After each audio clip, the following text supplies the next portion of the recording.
Hey folks, meteorologist Bill Alexander, and here's your next week in a nutshell here. No beneficial rainfall expected, and unfortunately, as you saw, the drought conditions continuing to get worse as the weeks go by. Critical fire danger Friday through the weekend and near record high temperatures tomorrow. So let's take a look at what we got going on right now. It's actually very nice out there.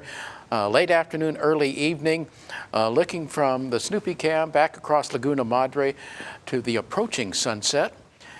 Daylight savings time, 75 degrees, southeast wind at 18 miles an hour. That's out at the Naval Air Station. And what you do see up to the north and east, that's some patchy fog, and that's going to be an issue overnight as that moisture rolls back in. But after that, this becomes a reality. A fire weather warning from noon until 9 p.m. tomorrow, and also a fire weather watch for Saturday. We're expecting even worse conditions. They've still got that dense marine fog advisory for those coastal waters. That's where you saw the fog in the satellite image, that until 7 p.m. So, look at this. Today, 58 was your low temperature, right on normal, and 91 was your high. That's 15 degrees above normal and only 3 degrees off your record high for today. We'll be hotter tomorrow, quite a bit hotter, and 1.89 inches below normal in rainfall for the year.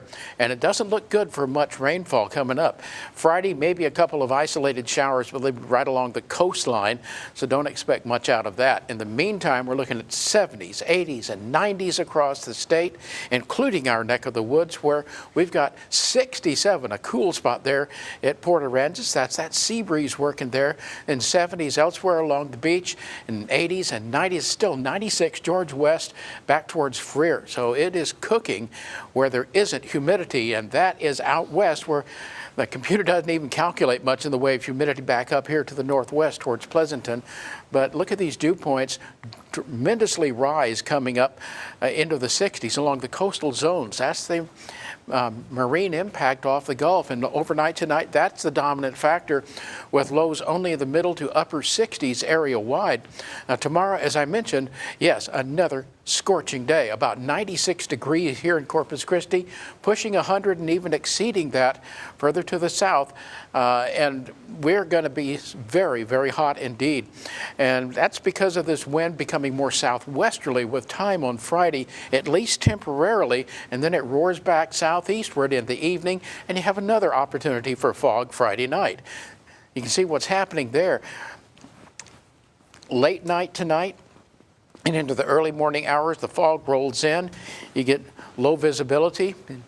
The dry air comes in, and then the moist air comes in tomorrow evening as well.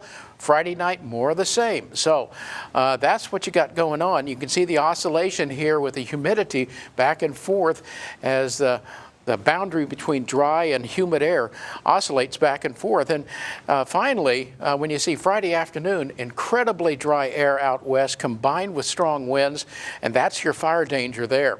And as you get into Saturday, the dry air stays, and that's with a cold front coming through, very low humidity, strong winds, very dry vegetation, all the combinations for really bad conditions. Now, when you take a look at this, south wind 10 to 20 knots, yeah, you're going to see a lot of people out there enjoying what they've got going on. Remember the eclipse tonight, best time to view is at 2 a.m., and then very windy with critical fire danger over the weekend.